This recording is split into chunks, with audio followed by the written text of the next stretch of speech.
Hi everyone, welcome to my channel. So in this video मैं आप लोगों को पढ़ाने वाली हूँ लाइफ प्रोसेस, जो कि क्लास 10th का चैप्टर है और ये आपका बायोलॉजी का चैप्टर है। जो आपके पास जो बुक है बच्चों, उसमें physics, chemistry as well as biology के चैप्टर्स दिए हुए हैं। तो मैं आपको जो पढ़ाने वाली हूँ वो बायोलॉजी का चैप्टर जिसका नाम है लाइफ प्रोसेसेस।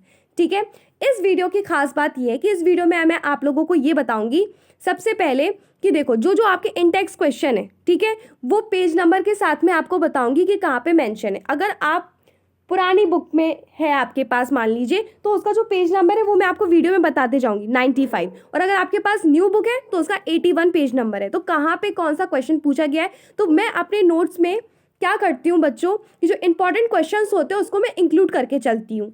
मेरे पढ़ाने का तरीका ऐसा है कि मैं आपको क्वेश्चन के फॉर्म में नोट्स प्रोवाइड करने की कोशिश कर रही हूँ, ताकि आपके index question as well as exercise question दोनों कवर हो जाए और किस टॉपिक से कैसे क्वेश्चन बन सकते हैं वो आपको पता चल जाए। तो मैं आपको थ्योरी प्लस क्वेश्चंस एक ही वीडियो में बताने वाली हूँ। बेसिकली इस वीडियो में हम किस चीज़ से डील करेंगे, हम डील करेंगे nutrition, respiration, transportation and excretion. जो हमारी लाइफ प्रोसेस है बच्चे, जो हम इस चैप्टर में पढ़ेंगे मेनली वो क्या क्या है। लाइफ प्रोसेस में हमें 4 चीज़ें पढ़नी है डिटेल्ड में। तो पूरे चैप्टर में आपसे इन्हीं 4 चीज़ों के बारे में बात की जाएगी। तो मैं एक एक चीज़ को आपको अच्छे से समझाऊंगी। ठीक है, मेरा जो पढ़ाने का तरीका है वो कुछ ऐसा है कि मैं आपको index question as well as theory अच्छे से एक्सप्लेन करना चाहती हूँ। इसलिए मैंने नोट्स को ना क्वेश्चन के फॉर्म में प्रिपेयर किया है, ताकि आपको पता चल जाए कि आपकी बुक की कौन सी लाइन से क्वेश्चन आता है, किस टॉपिक से कैसा क्वेश्चन आता है, किसको आपको लर्न करना है, किसको आपको रीड करना है, किसको आपको समझना है।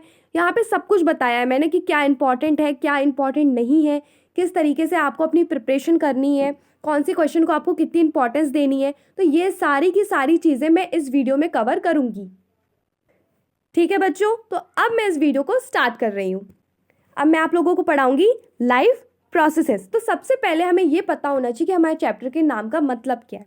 What is life processes. ठीक है, लाइफ प्रोसेस क्या होता है। All those processes which work together, वो सारी की सारी प्रोसेसेस बच्चों जो एक साथ काम करती हैं। कैसे एक साथ काम करती हैं, to keep the living organism live and perform the job of body maintenance are called life processes.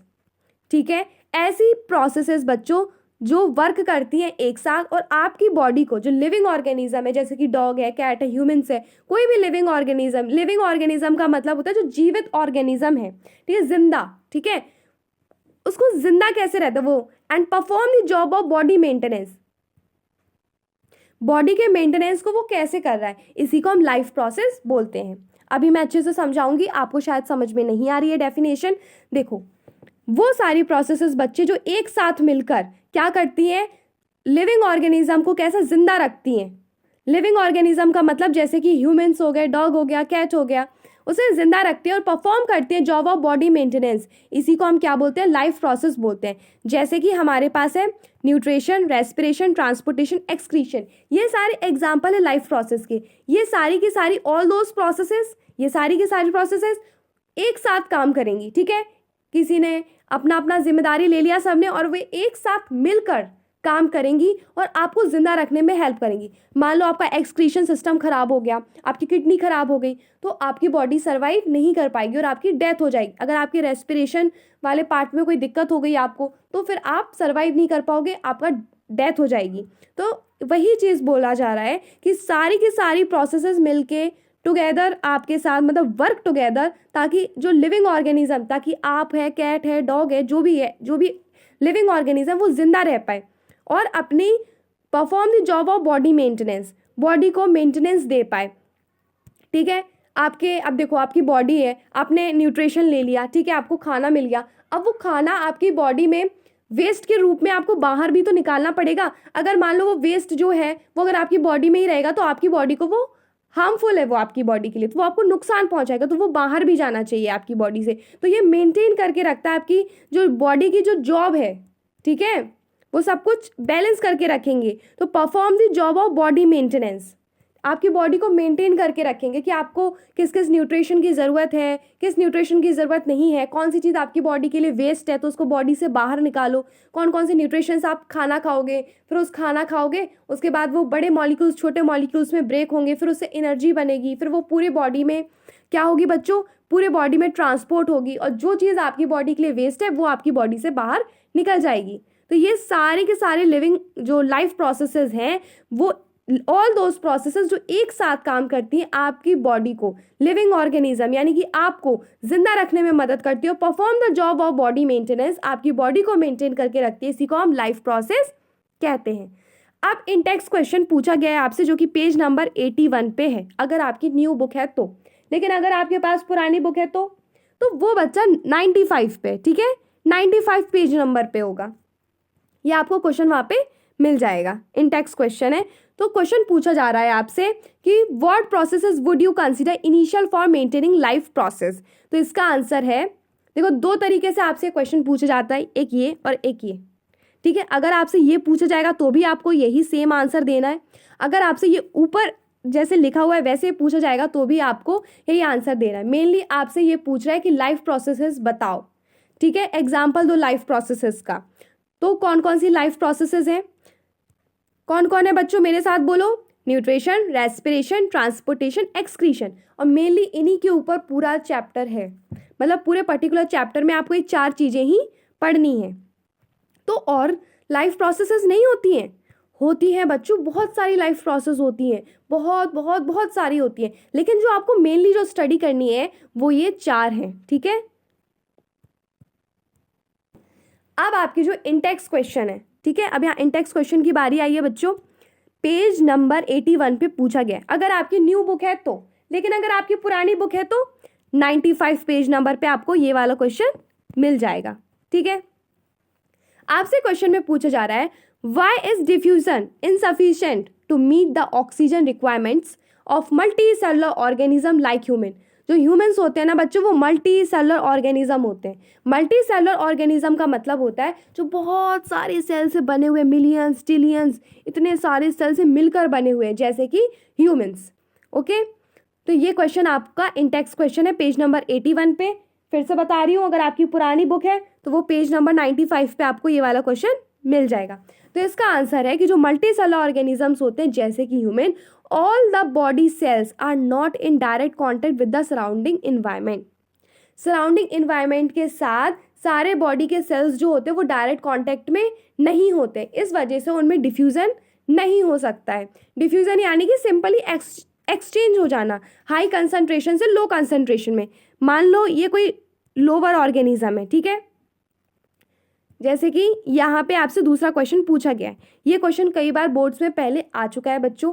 ये मल्टी सेलर का एग्जाम्पल आपके इंटेक्स क्वेश्चन में क्वेश्चन पूछा गया है, लेकिन सिंगल सेल वाला जो है ये बोर्ड्स में कई बार आया, लेकिन इंटेक्स क्वेश्चन में तो नहीं है आपकी बुक में, लेकिन बोर्ड्स में काफ़ी बार आया सिंगल सेल वाला, और ये मल्टी सेलर वाला भी आ जाता है, ठीक है। तो ये वाला क्वेश्चन भी इंपॉर्टेंट है और ये भी इंपॉर्टेंट है, बट ये ऊपर वाला क्वेश्चन आपको आपकी बुक में भी मिल जाएगा।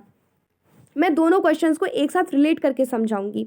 Y a single cell organism does not need specific organ for taking in food, exchange of gaseous और रिमूवल ऑफ वेस्ट।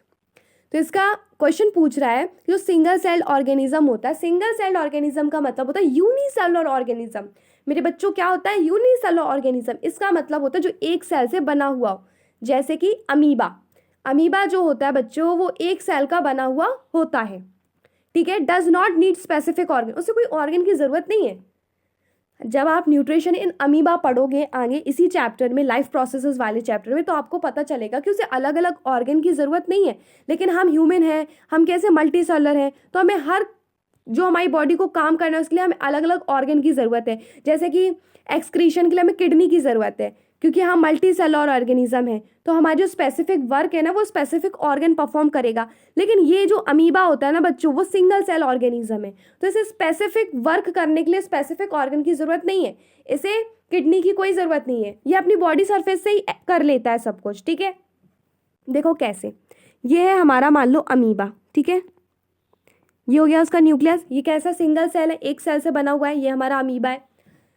अब इसके पास बच्चों किडनी तो होती नहीं है, ठीक है, अब किडनी इसके पास नहीं है, ये कहाँ पे रहता है, मान लो पानी में रह रहा है, ये इसके आसपास पानी है, ठीक है। जो इसका एक्सक्रीटरी वेस्ट होता है, जो इसका वेस्ट मटेरियल होता है वो क्या होता है, अमोनिया होता है, और जो ह्यूमंस का होता है वो यूरिया होता है, ठीक है। तो अब इसे अपना वेस्ट बाहर निकालना है अपनी बॉडी से, तो अब इसकी बॉडी में वेस्ट की जो कंसंट्रेशन है वो ज़्यादा है, इस अमीबा की बॉडी में वेस्ट की कंसंट्रेशन ज़्यादा है, और जो ये वाटर आप देख रहे हो इसमें वेस्ट की कंसंट्रेशन कम है। तो हाई कंसंट्रेशन से लो कंसंट्रेशन में चला जाएगा, यानी अमीबा के पास वेस्ट ज़्यादा था तो ये कहाँ चले जाएगा, लो कंसंट्रेशन, मतलब बॉडी से अपने आप डिफ्यूज़ होके बाहर निकल जाएगा।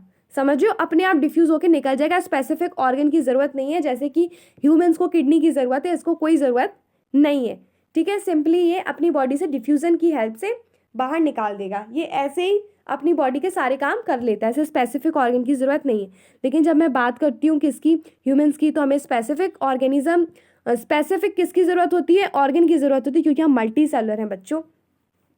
देखो तो इसका आंसर क्या है, why a single cell organism does not need specific organ. क्यों सिंगल सेल ऑर्गेनिज्म को स्पेसिफिक ऑर्गन की ज़रूरत नहीं होती है, फॉर टेकिंग फूड, खाना लेने के लिए, एक्सचेंज ऑफ गैस के लिए, अपना वेस्ट बॉडी से निकालने के लिए, क्यों ज़रूरत नहीं है उनको कोई स्पेसिफिक ऑर्गन की, तो उन्हें इसलिए ज़रूरत नहीं है। ये इसका आंसर है, a single celled organism like amoeba. ठीक है, सिंगल सेल यानी कि जो एक सेल से बना है, जैसे कि amoeba, does not need specific organ for taking in food, exchange of gases, removal of waste, अपनी बॉडी से वेस्ट निकालने के लिए, एक्सचेंज गैस करने के लिए, खाना खाने के लिए, उसे स्पेसिफिक ऑर्गन की ज़रूरत नहीं है, बिकॉज, क्योंकि the entire surface of the organism is in contact with the environment. अभी मैंने आपको डायग्राम बना के दिखाया था, ये रहा अमीबा, ठीक है, और ये रहा पानी। ठीक है, ये यहाँ पे अपना वेस्ट मटेरियल हाई कंसंट्रेशन से लो कंसंट्रेशन में डाल देता है। हाई कंसंट्रेशन का मतलब है कि बच्चों वेस्ट की कंसंट्रेशन बहुत ज़्यादा है, मात्रा बहुत ज़्यादा है वेस्ट की, तो यहाँ मात्रा कम है। ठीक है, तो हाई से लो में चला जाएगा, हाई से लो में, ज़्यादा मात्रा से कम मात्रा में चला जाएगा। अब अगर आपने ध्यान दिया होगा तो जो अमीबा है वो डायरेक्ट कांटेक्ट में है बच्चों एनवायरनमेंट के, देख रहे हो ना तुम, ये डायरेक्ट कांटेक्ट में, इसका जो एक सेल है ये एनवायरनमेंट के डायरेक्ट कांटेक्ट में है। ठीक है, entire surface of the organism, entire surface of the organism is in contact with the environment, direct किससे अटैच है, इन्वायरमेंट से है। ठीक है, कांटेक्ट में इन्वायरमेंट के। लेकिन जो ह्यूमंस के सेल हैं वो डायरेक्ट कांटेक्ट में नहीं है सराउंडिंग इन्वायरमेंट के। ठीक है, तो इसका आंसर क्या है कि जो मल्टी सेलुलर ऑर्गेनिजम्स होते हैं जैसे कि humans, all the body cells are not direct contact with the surrounding environment. इस वजह से हमें हर चीज़ के लिए स्पेसिफिक ऑर्गन की ज़रूरत होती है। आपने डायग्राम में देखा होगा बच्चों कि जो अमीबा है ना, अमीबा वो डायरेक्ट कांटेक्ट में है इस पानी के, समझ रहे हो, जो अमीबा है वो पानी के डायरेक्ट कांटेक्ट में है।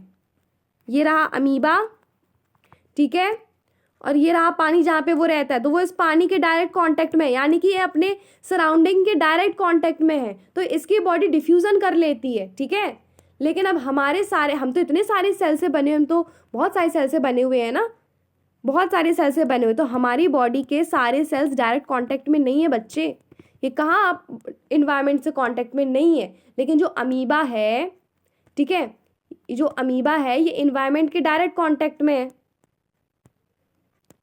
ये रहा अमीबा, ठीक है, ये रहा पानी, तो देखो पानी के बिल्कुल कांटेक्ट में ही है, तो ये डिफ्यूजन कर लेता है, समझ गए। तो ये इसका जो मैंने येलो कलर से मार्क किया है ना बच्चों, तो ये इसका मेन आंसर है। ठीक है, ये मतलब ये लाइन अगर आपने मिस कर दी ना तो आपको नंबर नहीं मिलेंगे, और जब आप बोर्ड्स में लिखोगे ना इस आंसर को तो आपको क्या करना है कि इसी लाइन को अंडरलाइन करना जो मैंने किया है, ये काफ़ी इंपॉर्टेंट लाइन है। ठीक है, तो जब आप बोर्ड्स में, जब एग्जाम में लिखते हो ना, तो आपको जो इंपॉर्टेंट लाइन होती है ना, इसे ऐसे हाईलाइट करना चाहिए, पेंसिल से करना है आपको। ठीक है, पेंसिल से अंडरलाइन करना है, तो जो टीचर होगा ना उसको बहुत ईजी होगा आपका आंसर चेक करने में, और आपको वो पेपर बहुत ईजिली चेक कर पाएगा और आपको अच्छे से मार्क्स भी दे देगा। ओके, ये दोनों क्वेश्चन काफ़ी इंपॉर्टेंट है, मैंने यहाँ पे मेंशन कर दिया, दैट मीन्स कि आपको ये दोनों लर्न करने, और जो ऊपर आपने देखे थे इसको भी आपको लर्न करना है, क्योंकि इंटेक्स क्वेश्चन है और ये आपको सिर्फ रीड करना है। ओके, तो सारे क्वेश्चंस के ऊपर लिखा हुआ है कि तुम्हें किसको समझना है, किसको रीड करना है। ठीक है, तो आप समझना। अब दूसरा क्वेश्चन है, क्वेश्चंस के थ्रू बच्चों मैं आपको पूरा चैप्टर करा दूंगी, जब आप अपनी बुक रीड करोगे ना तो आपको भी लगेगा कि आपको सारी एक लाइन समझ में आ गई। तो हमेशा याद रखो कि लेक्चर लगाने के बाद जब आपने किसी की क्लास लगा ली तो उसके बाद आपको क्या करना है कि आपको फिर अपनी बुक रीड करनी है। ठीक है, which of the following is not initial life processes, essential, ठीक है, नॉट इसेंशियल, कौन है भाई वो, आंसर है रिप्रोडक्शन। क्यों क्यों है ऐसा, बताओ मुझे। देखो बच्चों, जो लाइफ प्रोसेस होती है वो बहुत सारी होती है, ठीक है। तो उसमें से एक रिप्रोडक्शन भी एक लाइफ प्रोसेस है। तो बच्चों ये जितनी भी लिखी हुई है ना, ये सारी की सारी लाइफ प्रोसेसेस है। रिप्रोडक्शन भी लाइफ प्रोसेसेस के अंदर आता है, ये भी एक लाइफ प्रोसेस है और काफ़ी इंपॉर्टेंट लाइफ प्रोसेस है। इसकी क्या इंपॉर्टेंस है रिप्रोडक्शन की, ये आप रिप्रोडक्शन वाले चैप्टर में पढ़ोगे। तो ये सारी की सारी लाइफ प्रोसेसेस हैं, ठीक है। लेकिन इनमें से बच्चों ये वाली उतनी इंपॉर्टेंट नहीं है जितनी इंपॉर्टेंट ये चारों है। मतलब अगर इन चारों में से कुछ भी गड़बड़ हुआ ना तो आपकी डेथ हो जाएगी। लेकिन ये उतनी इंपॉर्टेंट नहीं है। लाइफ प्रोसेस तो है, हाँ, रिप्रोडक्शन जो होता है बच्चों वो लाइफ प्रोसेस तो होता है, लेकिन ये उतना इंपॉर्टेंट नहीं होता जितनी इंपॉर्टेंट ये चारों प्रोसेस है, ठीक है। ये चारों प्रोसेस इतनी इंपॉर्टेंट क्यों है, क्योंकि अगर इनमें से एक भी गड़बड़ हो गई, इन चारों में से एक भी गड़बड़ होगी तो आपकी डेथ हो जाएगी, ठीक है। लेकिन रिप्रोडक्शन जो है बच्चों वो एक लाइफ प्रोसेस है, लेकिन उतनी इंपॉर्टेंट नहीं है। तो अब आप सोचोगे कि क्या रिप्रोडक्शन का कोई इंपॉर्टेंस नहीं है बच्चों, रिप्रोडक्शन का इंपॉर्टेंस है, जो कि आप रिप्रोडक्शन चैप्टर में पढ़ोगे डिटेल में। रिप्रोडक्शन का ये इंपॉर्टेंस है कि जो हमारे जैसे सेम स्पीशीज है, ठीक है, सेम स्पीशीज को ये जनरेट कर सकती है। जैसे कि एलिफेंट है, अगर एलिफेंट रिप्रोड्यूस नहीं करेगा बच्चों, जन्म नहीं देगा बच्चों को, छोटे छोटे बच्चों को, तो फिर एलिफेंट की स्पीशीज तो खत्म हो जाएगी ना, फिर तो एलिफेंट कभी दिखेंगे ही नहीं अपन को। तो रिप्रोडक्शन करना जरूरी है ताकि जो आपकी स्पीशीज है वो कंटिन्यू रहे, खत्म ना हो जाए, एक्सटेंड ना कर जाए। तो इस चीज़ के लिए रिप्रोडक्शन काफ़ी ज़रूरी है। बाकी आप डिटेल में रिप्रोडक्शन चैप्टर में पढ़ोगे। तो ये सारी की सारी लाइफ प्रोसेसेस है, लेकिन जो रिप्रोडक्शन है बच्चों ये भी एक लाइफ प्रोसेसेस है, लेकिन ये उतनी इंपॉर्टेंट नहीं है। बाकी सारी लाइफ प्रोसेसेस में से अगर कुछ भी गड़बड़ हुआ तो डेथ हो जाएगी। तो ये उतनी ज़रूरी क्यों नहीं है। देखो, अगर कोई इंडिविजुअल है बच्चों, ये कोई इंसान है, ठीक है, ये न्यूट्रिशन भी करता है, रेस्पिरेशन करता है, एक्सक्रीशन करता है, ट्रांसपोर्टेशन करता है, ये चारों प्रोसेस करता है, ठीक है। तो ये जिंदा रहेगा, ठीक है। लेकिन मान लो इन चार प्रोसेस में से कोई भी एक भी गड़बड़ हो गई तो इसकी डेथ हो जाएगी। लेकिन ये रिप्रोडक्शन करेगा, मान लो ये जैसे कि ये रिप्रोड्यूस किया इसने छोटे छोटे बच्चे, तो इससे स्पीशीज जो है वो कंटिन्यू रहेगी, लेकिन इससे इस इंडिविजुअल का कोई लेना देना नहीं है। ऐसा नहीं है कि ये रिप्रोडक्शन नहीं करेगा तो इसकी डेथ हो जाएगी, नहीं होगी डेथ। ये रिप्रोडक्शन नहीं भी करेगा तो भी ये जिंदा रहेगा। मतलब अगर ये इंसान अपनी जिंदगी चलाना चाहता है, सिर्फ अपनी, दूसरों की नहीं, इसे किसी से मतलब नहीं है, इसे सिर्फ अपनी लाइफ से मतलब है, तो सिर्फ इसे अपनी लाइफ के लिए चार चीज़ों की इंपॉर्टेंट जरूरत है, nutrition, respiration, transportation and excretion. बाकी से किसी की जरूरत नहीं है। अगर ये रिप्रोडक्शन नहीं करेगा तो इसका कोई कुछ नहीं बिगाड़ सकता, इसका कुछ नहीं बिगाड़ने वाला, ये तो अपनी लाइफ जी रहा है ना। ऐसा तो नहीं है कि रिप्रोडक्शन नहीं करेगा तो उसकी डेथ हो जाएगी, नहीं, ये जिंदा रहेगा, ठीक है, ये जिंदा रहेगा, इस पर कोई फर्क नहीं पड़ने वाला, क्योंकि इसकी सारी चारों की चारों प्रोसेसेस चल रही, न्यूट्रिशन, रेस्पिरेशन, एक्सक्रीशन, ट्रांसपोर्टेशन सब चल रहा है। रिप्रोडक्शन बस नहीं कर रहा है ये, तो ये मर थोड़ी जाएगा। ये जब तक इसकी लाइफ स्पैन है बच्चे तब तक ये जिएगा, ठीक है। ऐसा नहीं है कि इसने आज रिप्रोडक्शन जब तक करता रहेगा, कि इसने रोज रिप्रोडक्शन कर रहा है, रोज कर रहा है, तब तक जिंदा है वरना मर जाएगा, ऐसा नहीं है। लेकिन अगर कुछ दिन के लिए मान लो एक्सक्रीशन वाली प्रोसेस खराब हो गई, ठीक है, वेस्ट मटेरियल बॉडी से बाहर नहीं निकल पाया, तो वो आपकी बॉडी की धज्जियां उड़ा देगा, ऐसी तैसी कर देगा, आपकी बॉडी पूरी खराब कर देगा और आपकी डेथ हो जाएगी, इसकी डेथ हो जाएगी। लेकिन अगर ये रिप्रोडक्शन नहीं करेगा ना तो इसकी लाइफ में कोई फर्क नहीं पड़ने वाला, इंडिविजुअल लाइफ में, पर्सनल इसकी खुद की लाइफ में कोई फर्क नहीं पड़ेगा, ठीक है, इंडिविजुअल लाइफ में कोई फर्क नहीं पड़ता। इसीलिए जो रिप्रोडक्शन है बच्चे ये एक लाइफ प्रोसेस तो है, लेकिन एक इंडिविजुअल के लिए उतनी इंपॉर्टेंट नहीं है, क्योंकि इंडिविजुअल की लाइफ चलती रहेगी, तुम रिप्रोडक्शन करो चाहे ना करो तुम जिंदा रहोगे। लेकिन अगर जो चार इंपॉर्टेंट लाइफ प्रोसेस हैं तुम्हारी, इसमें से किसी में कुछ भी गड़बड़ हो गया तो आपकी डेथ हो जाएगी। समझ रहे हो। तो रिप्रोडक्शन जरूरी है पर इंडिविजुअल के लिए जरूरी नहीं है, ठीक है। रिप्रोडक्शन का अपना एक इंपॉर्टेंस है जो कि हम कहाँ पढ़ेंगे, रिप्रोडक्शन चैप्टर में। अब पढ़ेंगे nutrition. What is nutrition, nutrition क्या होता है, ठीक है। What is nutrition, it is defined as the process of intake of nutrients and its utilization by an organism in various biological activity। ये एक ऐसी प्रोसेस है जिसमें कि हम खाना खाते हैं, तो खाना के थ्रू हमें क्या मिल जाता है, न्यूट्रिएंट्स मिल जाते हैं, जैसे कि कार्बोहाइड्रेट, प्रोटीन्स, विटामिन, मिनरल्स। तो ये सारी चीज़ें आपको मिल जाती है जब आप खाना खाते हो, तो आपको क्या मिल गया, न्यूट्रिशन मिल गया, ठीक है। एंड इट्स यूटिलाइजेशन, जब आपने इसको यूटिलाइज किया तो आप उसको कहाँ यूटिलाइज करो, बायोलॉजिकल एक्टिविटीज़ में। बायोलॉजिकल एक्टिविटीज़ मतलब सांस लेने में, ब्रीथिंग में, रेस्पिरेशन में, ठीक है। तो बहुत सारी प्रोसेसेस है, ट्रांसपोर्टेशन है, एक्सक्रीशन है, तो आप सारी प्रोसेसेस में यूज़ करोगे। न्यूट्रिशन और न्यूट्रिशन ये दोनों चीज़ें अलग अलग होती है, तो आप कंफ्यूज मत होना। समझ गए बच्चों। अब हम दूसरा देखेंगे, name main modes of nutrition. दो टाइप के न्यूट्रिशन होते हैं बच्चों बेसिकली, ऑटोट्रॉफिक एंड हेड्रोट्रॉफिक। क्या क्या होता है मेरे साथ में बोलो, ऑटोट्रॉफिक एंड हेड्रोट्रॉफिक। आपको इंटेक्स क्वेश्चन में डिफरेंस बिटवीन पूछा गया है, ठीक है। इंटेक्स में नहीं बच्चे, एक्सरसाइज में पूछा गया है। ऑटोट्रॉफिक एंड हेड्रोट्रॉफिक ये दो मेन मोड ऑफ न्यूट्रिशन होते हैं जिसका डिफरेंस बिटवीन आपको कहाँ पूछा गया, इंटेक्स क्वेश्चन में पूछा गया है, ठीक है। What are the difference between autotrophic nutrition and heterotrophic nutrition, तो ये मैं आपको करा दूंगी बाद में, ठीक है। तो मोड ऑफ न्यूट्रिशन कितने होते हैं बच्चे, दो प्रकार के होते हैं, एक ऑटोट्रॉफिक होता है, एक हेड्रोट्रॉफिक होता है। इसके आगे आप दो पढ़ोगे, फोटोसिंथेसिस एंड कीमोसिंथेसिस। उसके बाद आप पढ़ोगे saprophytic nutrition, parasitic and holozoic nutrition. तो ह्यूमंस कौन सा करते हैं बच्चों, बताओ कौन से न्यूट्रिशन में आते हैं अपन, yes holozoic nutrition. What is autotrophic nutrition, autotrophic nutrition मतलब क्या होता है, the processes in which organism that prepare their own food, मतलब ऐसी प्रोसेस जहाँ पे ऑर्गेनिज्म अपना खाना खुद से बना लेते हैं, इसको हम क्या बोलते हैं, ऑटोट्रॉफिक न्यूट्रिशन बोलते हैं। जैसे कि ग्रीन प्लांट्स और एल्गी, ठीक है, ये अपना खाना खुद से बना लेते हैं। व्हाट इज फोटोसिंथेसिस, फोटोसिंथेसिस का मतलब होता है बच्चों कि अपना खाना खुद से बना लेना, क्योंकि ऑटोट्रॉफिक के अंदर आता है। With the help of sunlight, sunlight की मदद से जो अपना खाना बना ले उसको हम फोटोसिंथेसिस करके वो बनाएगा, ठीक है। जैसे कि ग्रीन प्लांट्स जो होते हैं वो फोटोसिंथेसिस करते हैं और with the help of sunlight वो अपना खाना बनाते हैं, खुद से बना लेते हैं। अब नेक्स्ट देखेंगे कीमोसिंथेसिस। तो कीमोसिंथेसिस क्या होता है, कीमोसिंथेसिस का मतलब होता है अपना खाना केमिकल्स की हेल्प से बनाना। जैसे कि बैक्टीरिया, ये अपना खाना खुद से तो बनाते हैं लेकिन केमिकल्स की हेल्प से बनाते हैं।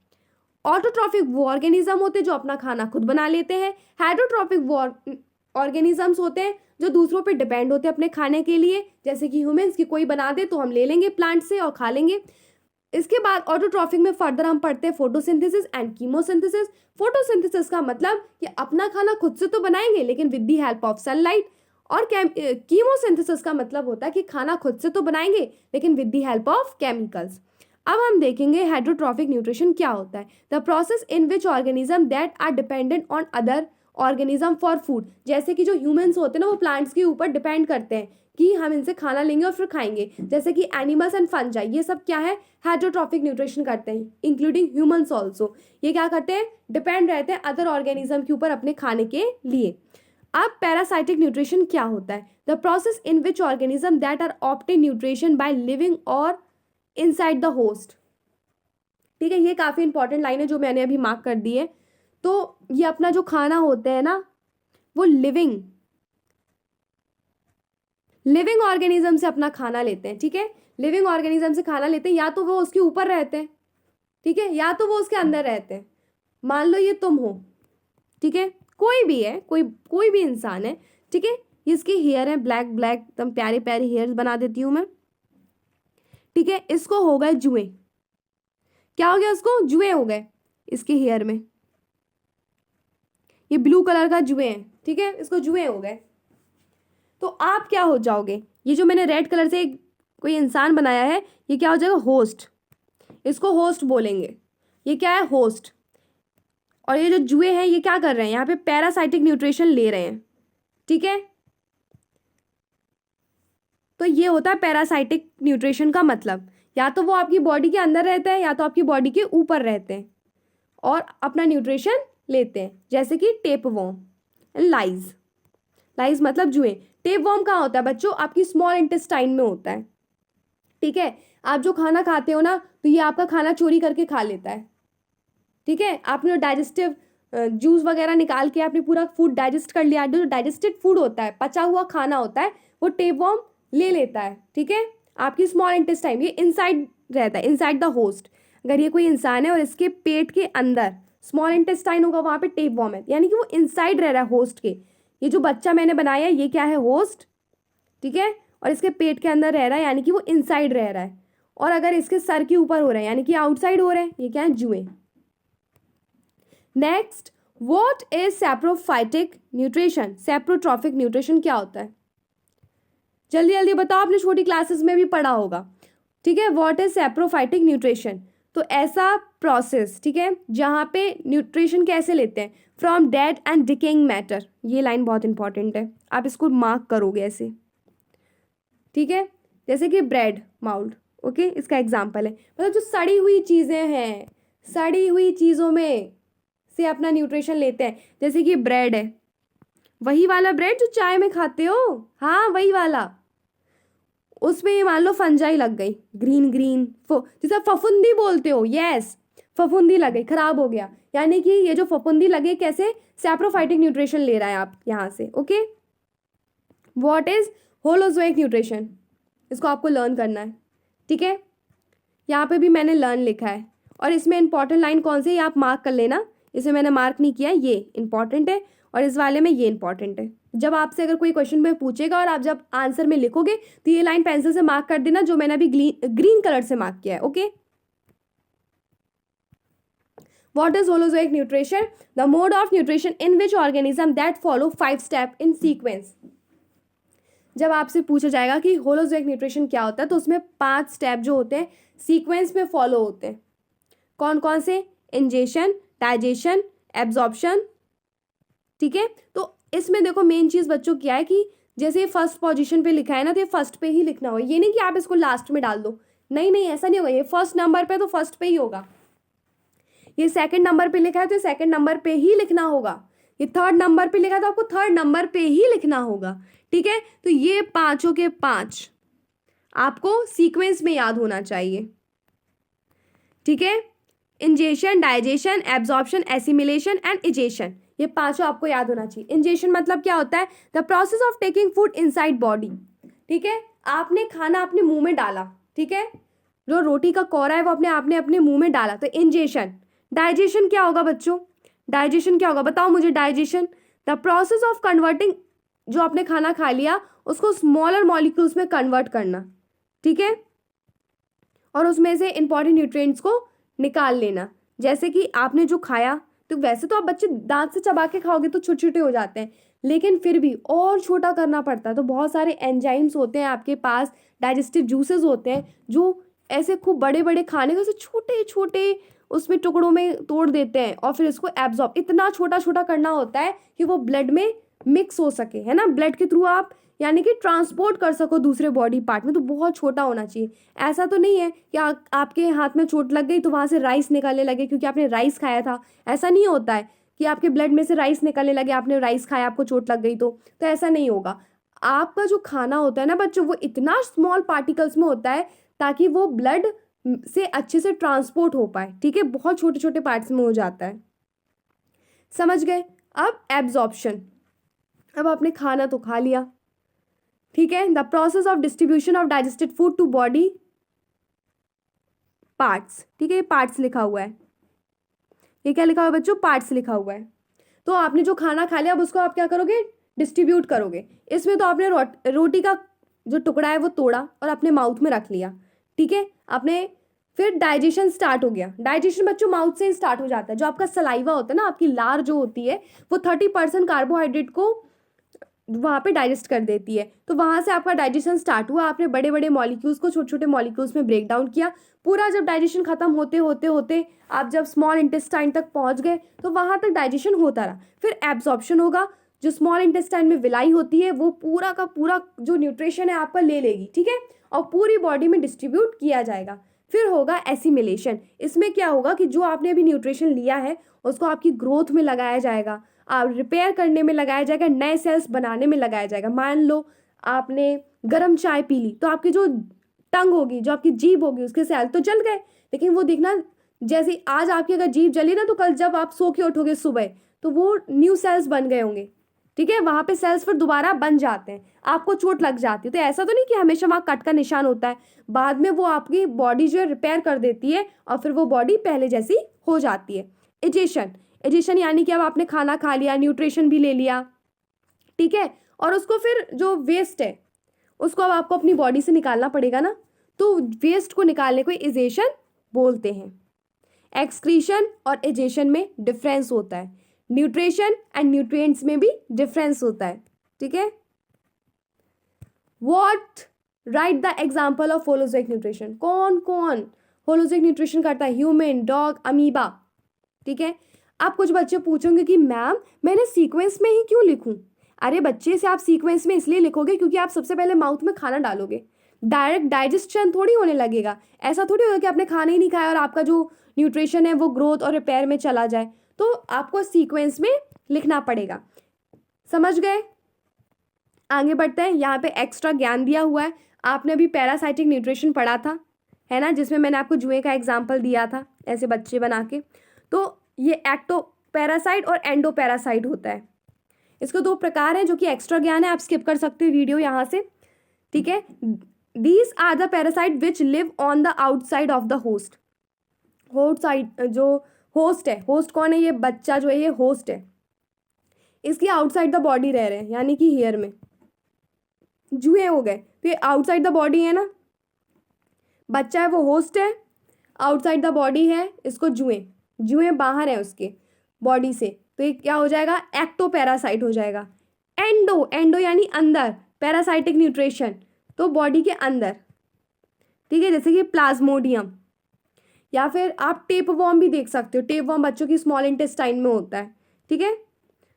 ये अगर कोई बच्चा है, ठीक है, तो इसकी स्मॉल इंटेस्टाइन होगी, उसमें वो टेप वॉर्म आके बैठ जाएगा, ये टेप वॉर्म है मान लो, तो ये पूरा न्यूट्रिशन वो ले लेगा, ठीक है। वो खुद से कुछ नहीं करता, उसके पास तो डाइजेस्टिव सिस्टम भी नहीं होता टेप वॉर्म के पास, वो पता है ह्यूमंस का न्यूट्रिशन चोरी कर लेता है वहाँ पे बैठा बैठा, न्यूट्रिशन स्मॉल इंटेस्टाइन से, ठीक है।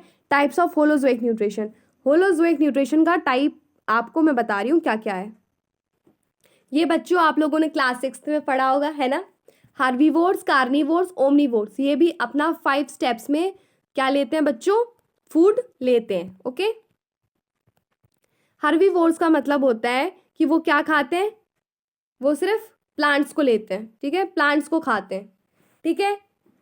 कार्निवोर्स का मतलब क्या होता है? जो सिर्फ दूसरे एनिमल्स को खाते हैं।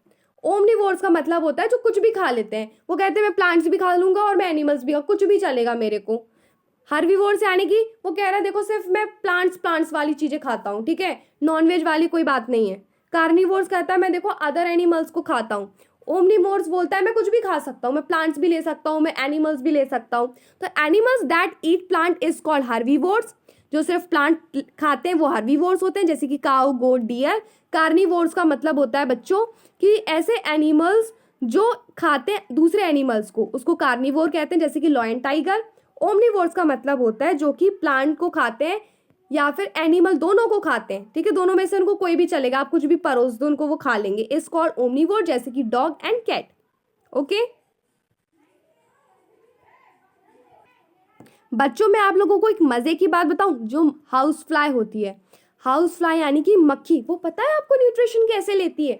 वो मान लो जैसे कि ब्रेड है और मक्खी उसका न्यूट्रिशन ले रही है, ठीक है, तो वो सबसे पहले अपना जो सलाइवा होता है, लार होती है, वो इस पर फेंकती है, डालती है, ठीक है, और फिर उस सलाइवा जो होता है उसका जो एंजाइम होता है उसमें ना डाइजेस्टिव एंजाइम्स होते हैं, तो वो डाइजेस्ट कर देते हैं इसी ब्रेड पे ही, ठीक है, इसी ब्रेड पे ही वो अपना सलाइवा डालती है और उस सलाइवा में होते हैं एंजाइम्स, तो वो डाइजेस्ट कर देते हैं फूड को, और फिर वो क्या करती है कि उसको सक कर लेती है, मतलब डाइजेशन हो गया ब्रेड के ऊपर ही, फिर वो उसको डाइजेस्टेड फूड को अंदर ले लेती है। यानी कि जो मधुमक्खी, यानी कि जो बच्चों मक्खी होती है, हाउस फ्लाई होती है, ठीक है, मक्खी घूमते रहती है, जो नॉर्मली आप कॉमन मक्खी देखते हो ना, हाउस फ्लाई, वो डाइजेशन सबसे पहले करती है, उसके में पहले डाइजेशन आ जाता है। तो याद रखना कि आपको ये सीक्वेंस मेंटेन करके रखना होगा, जिस सीक्वेंस में ये मैंने लिखा है ना उसी सीक्वेंस में आपको लिखना है। अदरवाइज अगर ये आपने ये ऊपर कर दिया ना, डाइजेशन पहले नंबर पे डाल दिया ना इसमें, तो फिर मक्खी वाला हो जाएगा, हाउस फ्लाई वाला यहाँ पे न्यूट्रिशन हो जाएगा, ठीक है, कि वो खाना लेती है ना बेटा इस तरीके से, इसलिए आपको ये सब चीज़ें ध्यान रखनी होगी कि सीक्वेंस में होना काफ़ी इंपॉर्टेंट, और ये आपको लर्न करना होगा कि कौन सी चीज़ किस सीक्वेंस में और किसका क्या मतलब है। ओके, नेक्स्ट वीडियो में हम nutrition in plant, nutrition in human beings सब कुछ पढ़ेंगे बच्चों, पूरे चैप्टर को अच्छे से कवर करेंगे नेक्स्ट वीडियो में।